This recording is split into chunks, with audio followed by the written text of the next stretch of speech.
Well, that was going great until it wasn't. My steering setup was suboptimal, and sure enough, that was the first thing to break.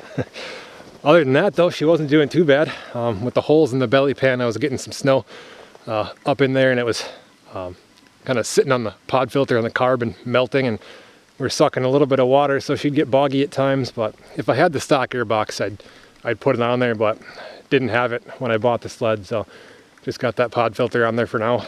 It works, not ideal, but I don't know, maybe one day we'll get a stock airbox for it and put it on there. But yeah, other than the steering, wasn't going too bad. Got probably a solid hour of riding in before that broke. This hill doesn't look like too much standing here, but going up it's a different story. I'm kind of surprised she handled it so well, but didn't really figure out a path down before I went up there, and ended up over here in these scrub oaks. And the second time I went up and came back down, hooked a ski on a sapling on the way back down, and that was a nail in the coffin for that steering linkage. Wasn't too bad limping my way back, was able to just kind of steer by leaning, but getting her back on the trailer is going to be the hard part, I think. So we'll go take care of that. But beauty of a day out here though. I'll go back and see if we can get her loaded up on the trailer and head back to the shop, and I don't know, maybe try and fix it so we can get back out here next weekend. If I had a nickel for every time I broke a steering linkage on a sled out in this field, well, I'd have 2 nickels, which isn't a lot, but still weird that it happened twice.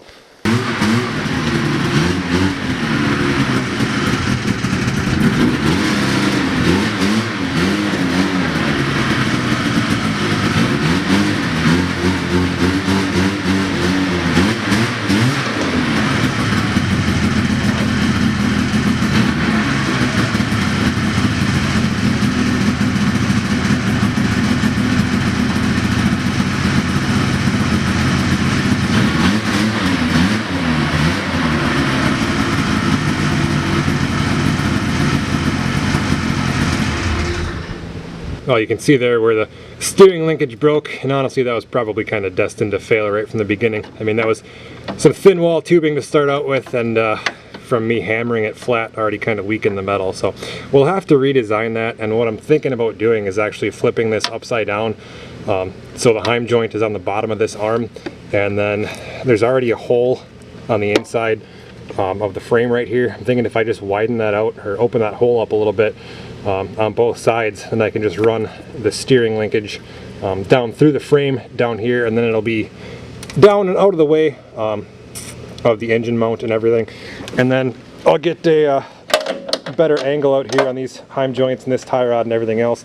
I don't really think that's gonna weaken that framing really at all. I mean, it's gonna be a relatively small hole, and I can always weld a little bit more metal on each side of the hole to strengthen it a little bit more. But right now I'm thinking that's probably what I'm going to end up doing. Just going to fit everything in there a lot better with all the linkage and everything down here closer to the belly pan than up here closer to the bottom of the engine. The only other real issue I was having was with these big open holes down here where the shocks come through the belly pan. I was getting a lot of snow up in there, and it was coming to rest on the pod filter, and then that would melt and get sucked in through the carb, so she'd get a little bit boggy at times. And probably should have taken that off and cleaned it out last night, because I'm thinking the carb was kind of froze up this morning because she did not want to start whatsoever. But we don't have to really think of an immediate solution for that, because this old girl's getting a completely different engine this summer, so problem solved really. So I'm probably going to spend the rest of the afternoon just cleaning as much road salt off this thing as I can, and then we're going to tuck her away in the corner for a month or two. As much as I'd love to just rip it apart and keep working on it, got 2 or 3 other machines here that I want to get to while the snow's on the ground. Specifically this Red Summit over here.